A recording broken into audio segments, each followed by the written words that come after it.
Bismillahirrahmanirrahim. Assalamualaikum warahmatullahi wabarakatuh. Pada kesempatan kali ini, pembahasan mengenai Visual Studio, kita akan membahas mengenai bagaimana cara mengkoneksikan atau menghubungkan antara form yang akan kita buat dengan database yang sudah kalian buat minggu kemarin. Ya.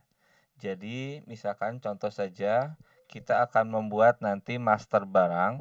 Master barang ini nanti formnya digunakan untuk menambahkan, mengedit, menghapus, dan tentu saja nanti bisa melihat data-data barang yang sumber datanya adalah bersumber dari database akses ya yang sebelumnya sudah kalian buat. Nah, saya buka dulu aksesnya. Minggu kemarin kalian sudah membuat satu buah database namanya DB penjualan, ada tabel data barang, TBL barang, sama TBL penjualan. Kita akan buat sekarang bagaimana data-data diakses yang kalian sudah buat bisa terkoneksi atau bisa diakses di Visual Studio ya. Sebelumnya ketika nanti akan mengkoneksikan, kita akan buat dulu relasi tabel yang terjadi di database aksesnya. Minggu kemarin kan sudah buat TBL barang sama TBL penjualan. Jadi nanti antara TBL barang sama penjualan ini akan kita koneksikan melalui yang namanya field kode barang. Ya, field kode barang. Jadi nanti kalian boleh close dulu semua tabelnya. Kemudian untuk membuat relasi tabel, tinggal klik tab database tool, kemudian di bagian relationship kalian klik relationship ya. Nah, nanti mungkin kalian kalau belum ada garis seperti ini ya. Jadi kalian bisa dihilangkan dulu, kemudian tinggal ditarik antara kode barang dengan kode barang di tabel penjualan. Ini sudah dijelaskan sebelumnya, jadi bagaimana kenapa harus direlasikan. Kan database itu adalah hubungan antara beberapa tabel ya. Jadi nanti antara tabel barang sama tabel penjualan, kita akan hubungkan melalui kode barang. Jadi tinggal diklik di tabel kode barang, kemudian arahkan ke kode barang. Ya, karena ini sudah ada. Nah, nanti akan muncul seperti ini. Kode barang tabel barang akan dihubungkan dengan kode barang di tabel penjualan. Tinggal di enforce, kemudian klik tombol OK. Ya, ini nanti akan terlihat bahwa di tabel barang sudah terkoneksi dengan tabel penjualan melalui kode barang. Ya, jadi itu langkah pertama, kalian membuat relasi tabel dulu di database-nya. Ya, kalau sudah di close, nah sekarang beralih kembali ke Visual Studio-nya. Jadi silakan di project yang kemarin sudah dibuat SI penjualan, kalian tambahkan satu buah form baru ya, form kosong, misalkan contoh seperti ini. Boleh disimpan nama formnya adalah master barang ya, nama formnya. Ini saya sudah buat yang dummy-nya contohnya. Master barang. Kemudian nanti kalau sudah ini yang kosong, nanti kita tambahkan ada 4 label sama 4 buah text box. Saya kopikan supaya cepat ya. Ini Ctrl C. Kemudian kalian buat dulu. Nah, contohnya seperti ini. Jadi silakan tambahkan 4 buah label yang ini ya dan 4 buah text box. Nah, nanti kalau sudah saya akan mengkoneksikan jadi supaya bisa terlihat datanya. Ini ada yang namanya data grid view. Nah, jadi yang di form master barangnya silakan kalian cari di toolbox ada namanya data grid view. Nah, ini ya, data grid view. Tinggal diklik, kemudian didesainlah di bagian bawah. Ya. Nanti akan muncul seperti ini. Ya, jadi ini diminta ingin dikoneksikan ke database yang mana. Ya. Baik.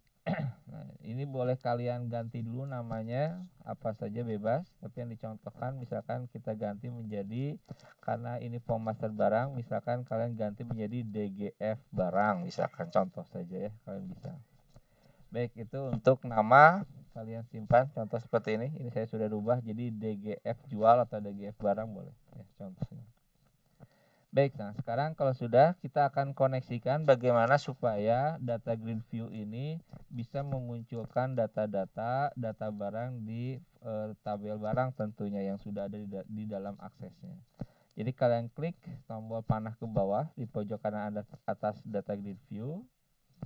klik choose data source-nya. Nah, kemudian kalian bisa pilih add project data source. Ya, jadi saya ulangi lagi. Diklik ada tanda panah di sebelah kanan, kemudian pilih choose data source, kemudian pilih add project data source. Ya.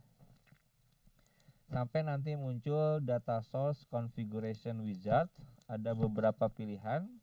Karena data kita bersumber dari database, silakan pilih yang database, kemudian klik tombol next. Nah, nanti akan muncul modelnya apa? Ya, jadi pilih saja datasheet. Ya, jadi saya ulangi lagi. Maaf tadi propus dulu ya. Jadi tadi database, kemudian datasheet, ya, maaf dulu database, kemudian datasheet, next kembali. Nah, di bagian sini mungkin ini kalau saya sudah dikoneksikan, bisa new connection. Ya, new connection. Misalkan contoh kalau kalian tampilan tidak seperti ini, bisa saja tampilannya seperti ini ya. Nah, jadi ini ada beberapa database yang bisa kalian gunakan ya. Mungkin kalau kalian belum install SQL Server hanya 3 biasanya standarnya ya. Karena saya sudah install beberapa database, maka muncul data source-nya banyak. Kalau kita menggunakan database kita akses, maka pilihlah Microsoft Access Database File. Ya, jadi itu sumber datanya kita bersumber dari database-nya Access. Ya. Kalau nanti kalian belajar misalkan SQL Server atau Oracle, tinggal dipilih data source-nya yang mana. Ya, karena kita sekarang menggunakan Access, dipilih Access, kemudian klik tombol OK. Nah, kemudian tinggal kalian pilih. Jadi data source-nya sudah di sini.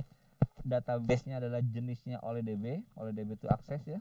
Kemudian database file name-nya di yang mana, tinggal kalian klik tombol browse, dialamatkan ke database punya kalian ya. Minggu kemarin sudah saya jelaskan penyimpanan database yang aksesnya baiknya disimpan di dalam project penjualan ya, jadi supaya langsung nge-link seperti ini. Jadi kalian tinggal pilih, jadi pastikan dulu bahwa itu adalah project kalian yang SI penjualan, kemudian pilih database-nya. Kalau sudah pilih, kemudian klik tombol open. Kalau ingin memastikan apakah sudah terkoneksi atau belum, tinggal kalian klik test connection. Ya, sampai nanti biasanya akan muncul test connection sukses. Jadi artinya ini bahwa kita sudah bisa mengakses ke database yang tadi DB penjualan. Kalau sudah klik OK, kemudian OK kembali. Oke. Nah, selanjutnya kita tadi baru saja men-setting database-nya akses. Nama database-nya adalah DB penjualan. Kalau sudah, klik tombol next. Nah, ingat nanti akan muncul pesan seperti ini. Supaya datanya tidak tercopy ke dalam project, kalian pilih no saja ya. Tolong diingat, jadi kalau muncul pesan seperti ini, klik tombol no. Baru sekarang kita memilih. Tadi kan database-nya ya. Nah, coba di bagian table kalian uraikan. Nah, ini sudah terlihat bahwa DB penjualan itu di dalamnya ada 2 tabel. Tabel barang sama tabel penjualan. Ini boleh kita klik dua-duanya, tapi kalau hanya menggunakan salah satu tabel saja boleh dipilih salah satu. Misalkan karena kita menggunakan sekarang membuat master barang, maka tinggal checklist ya, tinggal checklist yang tabel barang. Ya, maka field-fieldnya pun akan langsung terchecklist ya. Nama datasheetnya boleh dirubah ataupun tidak, bebas ya. Nah, kalau sudah di checklist tabelnya, kalau sudah klik tombol finish untuk mengakhiri. Kita lihat nanti perubahannya agak lama ya. Oke, nah sekarang sudah muncul. Kita lihat data grid-nya sudah muncul ya. Jadi data-data yang bersumber dari tabel barang ya. Tabel barang itu kan ada kode barang. Kita bisa lihat nanti TBL barang itu ada kode barang, nama barang, harga sama stok ya. Tentunya belum muncul. Kalau ingin muncul harus di running dulu ya. Nah, jadi kalau ingin memunculkan, kalian coba di running ya programnya. Nah, nanti akan muncul kurang lebih seperti ini ya. Ini bisa kan ya. Jadi data-data di sini itu sesuai dengan yang ada di tabel barang. Kita lihat di sini ya, tabel barang ada 5 ya.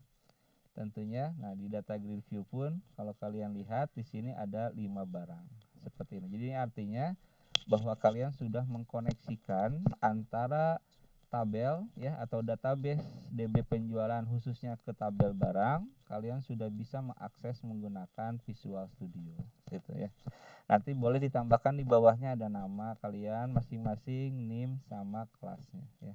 Ini nanti yang dikumpulkan print screen ketika tampilan planningnya ya. Nah, supaya lebih bagus, jadi nanti master barang tuh kalau diklik atau di running itu kan munculnya inginnya di menu utama ya.